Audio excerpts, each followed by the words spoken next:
Hi guys, being one of the newer members in the garage, I guess I sort of like to go back and explain, well, tell you a bit about myself. You may want to fast forward through this crap if you get bored. But it's, yeah, when I left school I started off as a tyre fitter for Dunlops. Then I went from there to auto electrical, working on cars, power tool repairs, power tool sales, electric pump sales, domestic and industrial, and electric motor rewinding, which is like when the motors burn out, you chop all the copper wires out, rewind the coils, bake them with varnish and all that sort of stuff. Did that for a number of years. Then my parents had a grafting business where they'd actually bench graft grapevines, you know, putting two varieties together. Did that for a couple of years as well. Then my wife and I went into a takeaway food shop for 3 years. Got out of that, went into a music shop because I was playing in a band. I was into music, like listening to it, playing it, everything else. So I did that for a couple of years. Then got out of that, went back to bench grafting again. Then I was offered a job on a big vineyard. They had two vineyards locally, you know, a couple of miles apart. So I did most of the tractor work for them, spraying weedicide and, you know, that sort of stuff, you know, fixing posts. And then they'd get a lot of staff in to do work around, so I had to supervise like up to 40 staff, a lot of backpackers and stuff like that, and that was good fun. Anyway, in 2003 I had to go from one vineyard to the other to pick up a tractor, and I was parked in the middle of the road, turning right, foot on the brake, indicator on, and a P-plater young girl driver who was putting a make-up on a straight piece of road hit the back left quarter of my car and spun me 45 into a four-wheel drive coming the other way, or a 4x4 at 110 k's an hour, which spun me right around back to where I started again, and just so my car was a lot shorter. So because the car spun, I actually tried to push the passenger seat out with my left leg, smashing my left femur, had 4 inches of bone missing.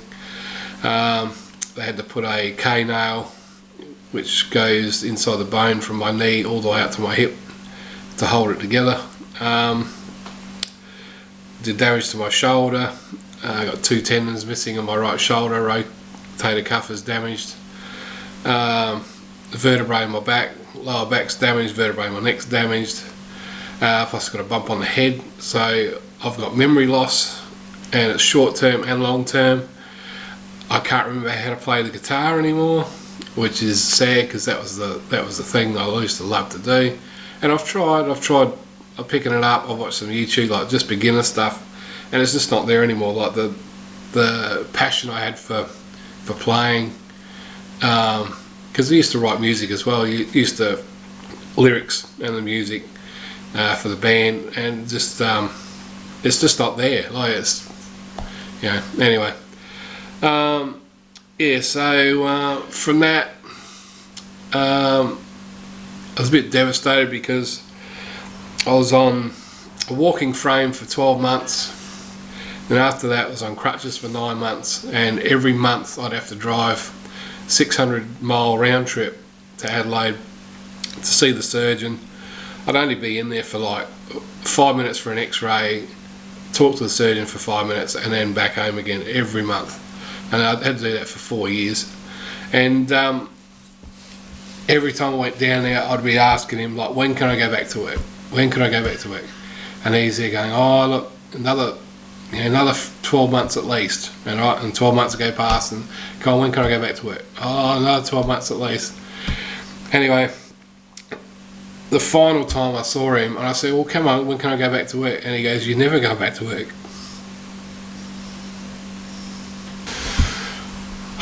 Right. Then it came time to do the arm. So I had to go see the surgeon about the arm, and he informed me that due to the fact I had to be on a walking frame, then on crutches, he couldn't have done the surgery any earlier than like 4 years. So by the time he opened my shoulder up and had a look, he said that the damage was too far gone and left for too long. The tendons couldn't be rejoined, so the major, can't think of the proper name for it, but the major tendon on top of your arm that pulls your arm up, that's not there anymore, and the one on the back shoulder blade, that's missing as well. So I have no strength pulling or pushing, so trying to do stuff on cars, especially laying upside down, because you're trying to lift your arm up and you just can't do it. So I struggle with a lot of stuff, and of course, not being able to work, I have no income. The wife supports me. Only way I get by is I do some wheeling and dealing, but even that I'm struggling with, because you just get yourself in a slump, you get depressed. It's hard to get out of bed, it's hard to do anything. So, and then lumped on top of that, I get told that I've got bad sleep apnea. I had the test done. They tell me that I have 87 events an hour, which means I stop breathing 87 times an hour and wake up, even though I don't know it. And so my oxygen supply was down to 65-70% because I wasn't breathing. So I get these bad headaches because I didn't have enough oxygen in my blood. And so the only thing is surgery, and I go, well, I can't afford surgery because I don't have a job. But it's got those stupid machines. Tried that. They want to rent me a machine for $250 a month. I said no, I'm not paying. It's hard enough now to make ends meet without everything else. That's why I don't bother spending money on my cars at the moment, because I just unless I can swap something for something else, I just don't spend a cent. So that's why I don't really put any videos out of cars at the moment, because I've got plenty of cars to work on. I think I've got 6, but I just can't justify spending any money on them, because unless I can sell it to get the money back. But I may. There's a BMW I've got a 740 IL BMW. That just needs new thrust arms. I've got the thrust arms, I just got to put them on, but I have to get my son to help me do that. But anyway, YouTube and the YouTube garage. Well, after I had my accident in 2003, because I couldn't do much else, I'd get on and just watch music videos, some drag racing. Love drag racing. Sort of anything that's, it's hard because you sort of don't know what to look for. Like, what do you type in when you're on YouTube? So it was mainly music and stuff to listen to. But it wasn't until the depression started really kicking in. I used to get on there and look up the fail videos, the compilation ones where people get hurt and that.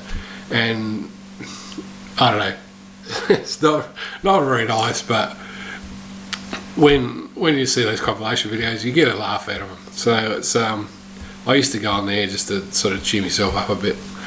But I come across, I was looking up something to do with painting. Anyway, I come across my friend Pete, and I thought this guy's great. I enjoy watching the way he put his videos together, and so I sort of thought I'll keep watching him. And then for some reason I come across Kenny Miller, Street Rider 100, doing his was it 40 days of vlogs or something he was doing, and so I thought, I'll start a channel so I could comment. So that's why I stuck Mark Sponge there, and I thought I'd just change it later, which I haven't. But it's the reason why people call me Sponge is because when I was 14, I used to keep asking my brother for cigarettes, and he'd say, "Stop sponging cigarettes off me." And so the name stuck. Everyone started calling me Sponge. Nicknames in Australia is pretty big still. So more people know me as Sponge than my real name. And I know a lot of people, I know their nickname, I don't know their real name, but anyway, so that's sort of stuck, so I just put Mark Sponge there. But anyway, yeah, so then I could talk to Kenny, and then I added Kenny on Facebook and stuff like that, and Matt Fallon on Facebook as well, and stuff like that. But it was through mainly Kenny that I started to say, what's Kenny watching? So now I'll sort of see what he was watching, and then of course VW Darren and Greg Porter and all the others. And the thing is, I find the more so than what they're talking about, some of the stuff like Tom's Wonderful World with the electric car, I'm fascinated with that, even though I have no interest in electric cars, but I'm fascinated just in that someone's doing it, you know. And it's I know other people have done it, but I've never actually sort of seen someone like start to finish. I don't want to go look it up. It's just that he's doing it now, so I'm watching it as it progresses. So, and it's the same as the other guys in the garage. It's more their personalities than what they're actually showing what to do. Like, yeah, I don't know if have you ever seen Scanner Danner? He does electrical car fault finding, and he's like strictly business, like, and I watch his channel because it's pure learning, like how to fault find, right? But I probably wouldn't sit down and have a beer with him, right, or talk to him in a car park or car show or whatever. But whereas the other guys in the garage, their personalities, they're just nice guys, you know. So it's, yeah, that's just me, I guess. But it's and it doesn't even matter what the subject is, because you know, you got Mr. Heavy Chevy and Mrs. Heavy Chevy and the kids and Mr. Peak, and you know, everyone else that sort of, it's just a variance of everything. And it's sort of, you know, and it's funny because people go, oh, you know, you're talking to somebody and they go, oh, I've got a friend that's, you know, doing this or doing that, and you go, well, they're not really my friends, they're acquaintances off of YouTube. But if you're in the same town or live near each other, you probably would all be friends. But it's yeah, but that's the reason I got involved in it. And I'd love to put out more videos, but my depression's up and down like a yo-yo. You know, I miss people like Stovebolt 50. You know, I still talk to him, I email him and stuff, but I miss his videos. But yeah, it's there's some people on there that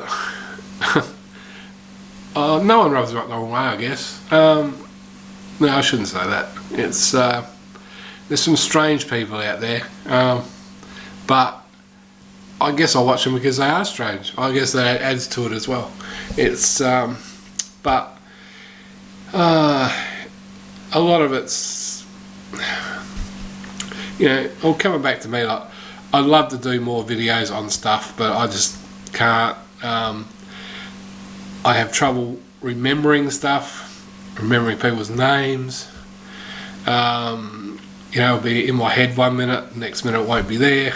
I can remember stuff that happened at primary school, and yet, or you know, at high school, and yet I can't remember half the stuff that happened through the 80s. So a lot of the car knowledge I had with cars, that's sort of gone out the window, which I'm disappointed about, because you know, I used to know, well, especially with Holdens in Australia, I studied and studied and studied like numbers, and so I could look under the bonnet of a car and look at the ID tag, and I could tell what it is straight away without looking it up. And you know, block numbers and carby numbers and all that sort of stuff, but all that's gone. So now I rely on the tube and looking up on stuff if I need to know anything, but it's and asking people about stuff, and it's, yeah, anyway. And like, I really wanted to show the guys in the garage the little Morris Minor I got, but at the moment that probably never get done the way things are going. But anyway, I'm just rambling on now. But yeah, I just love the gang. All the people in it are great. A lot of fun. Interesting topics that they do. What else can I say? See y'all.